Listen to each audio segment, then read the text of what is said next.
चलिए आज धारामापी या गैल्वेनोमीटर का दूसरा प्रकार पढ़ते हैं। पहला प्रकार पढ़ा अपन ने निलंबित चल कुंडली धारामापी। निलंबित चल कुंडली धारामापी में उसको एक किलक पर उसको हैंग कर दिया जाता है। लेकिन आज दूसरा पढ़ेंगे अपन किलकित धारामापी, जिसको अवमंदित धारामापी भी कहते हैं। अधिकतर इसी धारामापी या गैल्वेनोमीटर का प्रयोग किया जाता है। क्यों किया जाता है उसके बारे में अध्ययन करते हैं। इसमें क्या होता है, जब इस पर धारा प्रवाह करते हैं या बंद करते हैं तो दो किलक पर व्यवस्थित होता है। दो कील लगे होते हैं, एक यहाँ लगी होती है, यहाँ लगी होती है। तो धारा प्रवाह करते हैं और बंद करते हैं तो शीघ्र ये विराम अवस्था में आ जाती है, कुंडली शीघ्र ही स्थिर हो जाती है। तो आराम से इसकी रीडिंग ले पाते हैं, पाठ्यांक ले पाते हैं। तो इसीलिए शीघ्र विराम अवस्था में आ जाती है, इसलिए इसको किलकित धारामापी या अवमंदित धारामापी कहते हैं। अवमंदित का मतलब शीघ्र ही विराम अवस्था में आ जाती है, तो इसको किलकित या अवमंदित धारामापी या गैल्वेनोमीटर कहा जाता है। पहले वाला पढ़ा था अपन ने निलंबित, उसमें सिर्फ यहाँ पे उसको व्यवस्थित किया जाता है एक किलक पर, तो शीघ्र विराम अवस्था में नहीं आता, तो उसमें रीडिंग लेने में काफ़ी समय लग जाता है। इसमें दो किलक लगे होते हैं, यहाँ और यहाँ दोनों जगह, तो शीघ्र विराम अवस्था में आ जाता है, इसलिए इसको किलकित या अवमंदित धारामापी भी कहा जाता है। इसकी बनावट इस रूप से होती है, क्रियाविधि कल की तरह सेम रहेगी। तो यहाँ पर भी आयताकार कुंडली होती है जिसके चारों ओर विद्युत रोधी तांबे के तार लपेटे।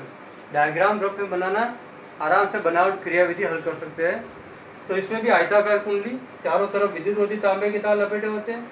अब इस कुंडली को दो शक्तिशाली चुंबकीय ध्रुव, उत्तरी ध्रुव और दक्षिणी ध्रुव, जो अवतल आकृति या घूर्णन आकृति के होते हैं, उसके मध्य में रख दी जाती है और इसको तार के द्वारा दो किलक पर बांध दिया जाता है। दो किलक या दोनों साइडों में लगा दिया जाता है और विपरीत क्रम में दो स्प्रिंग लगी होती है और दो टर्मिनल T1 और T2 लगे होते हैं। यहाँ एक संकेतक भी लगा होता है। मध्य में एक नरम लोहे की क्रोड रखी जाती है ताकि प्रबल चुंबकीय क्षेत्र उत्पन्न किया जा सके। ये पूरा बनावट में लिखना जो इसके आधार पर है।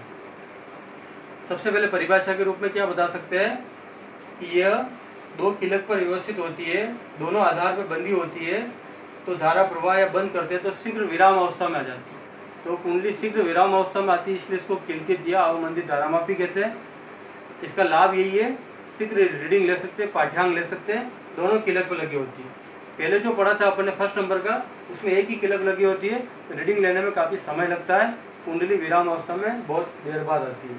तो इसमें बनावट लिखनी, कंस्ट्रक्शन आयताकार कुंडली, चारों ओर विद्युत रोधी तांबे के लपेटे होते हैं।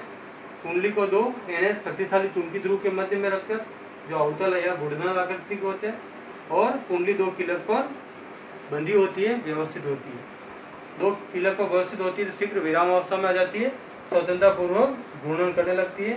विपरीत क्रम में दो स्प्रिंग लगी होती है, दो टर्मिनल T1 T2, संकेतक लगा होता है यहाँ पर जो रीडिंग लेने के लिए है ना, और शून्य विक्षेप पे होती है तो शून्य पे इसको लेके आते हैं। क्रियाविधि में दो भागों में बताना है। अब कुंडली यहाँ पर भी ऊर्ध्वाधर दिशा में दो क्षैतिज बल कार्य करेंगे, तो यहाँ और क्रिया रेखा एक बिंदु से नहीं गुजरेगी तो बलागुण बल युग्म उत्पन्न होगा। तो बल युग्म का सूत्र पढ़ा था, यह बलागुण, ये क्रियाविधि फर्स्ट क्रियाविधि की तरह ही है। तो बलागुण कितना होगा फर्स्ट के रूप में NI AB sin alpha, alpha बराबर 90, तो टॉय1 बराबर क्या होगा NI, N का मतलब फेरों की संख्या, धारा, क्षेत्रफल और चुंबकीय क्षेत्र, NI AB sin 90, sin 90 का मान 1 हो गया, तो टॉय1 बराबर क्या आएगा NI AB। तो फर्स्ट रिएक्शन ये आ गया। अब कुंडली घूर्णन करेगी तो कल की तरह बताया था, कुंडली में क्या आएगी, पूरी घूम जाएगी तो ऐठन आ जाएगी। तो ऐठन कौन होता है, फाई। तो बलागुण जो होगा वो ऐठन के समानुपाती होगा, और K की जगह समानुपाती हटेगा तो K नहीं C लिखना, ऐठन नियतांक कहलाता है। C बराबर ऐठन नियतांक। ये दूसरा आ जाएगा फर्स्ट और सेकंड की तुलना कल की तरह, NI AB C5, I रहने देना, बटाव में जाएगा, C बटावा क्या आएगा NAB। ये कोई समानुपाती में जा सकता है या K मान सकते हैं तो K5, और समानुपाती K हटेगा तो समानुपाती में चला जाएगा। कहने का मतलब धारा किसके समानुपाती, ऐठन कोण के समानुपाती। जितनी धारा प्रवाह होगा उतने बलागुण उतने ऐठन होगा। तो सब धारा प्रवाह के आधार पर आधारित है। तो धारा प्रवाह, इसमें जब भी अपन धारा प्रवाह करते हैं या बंद करते हैं तो धारा प्रारंभ की जाती है या बंद की जाती है तो शीघ्र विराम अवस्था में आ जाती है, इसलिए इसको किलकित या अवमंदित धारामापी कहते हैं। आयताकार कुंडली होती है, नरम लोहे की रॉड लपेटी जाती है, एनएस के मध्य में रखकर 2 कीलक पर व्यवस्थित कर दी जाती है, स्वतंत्रतापूर्वक घूम सके, और 2 स्प्रिंग लगे होते हैं विपरीत क्रम में, T1 T2 संकेतक लगा होता है ना। और मध्य में नरम लोहे की बेलनाकार रॉड रखी रहती है तो प्रबल चुंबकीय क्षेत्र उत्पन्न होता है। बलागुण फर्स्ट कण की तरह ही क्रियाविधि, तो बराबर NiFB C दोनों की तुलना की I समानुपाती फाई, यानी जितनी धारा प्रवाहित करेंगे उतने ही ऐंठन कोण आएगा, जितना धारा प्रवाह करेंगे उतना ही बलागुण उत्पन्न होगा।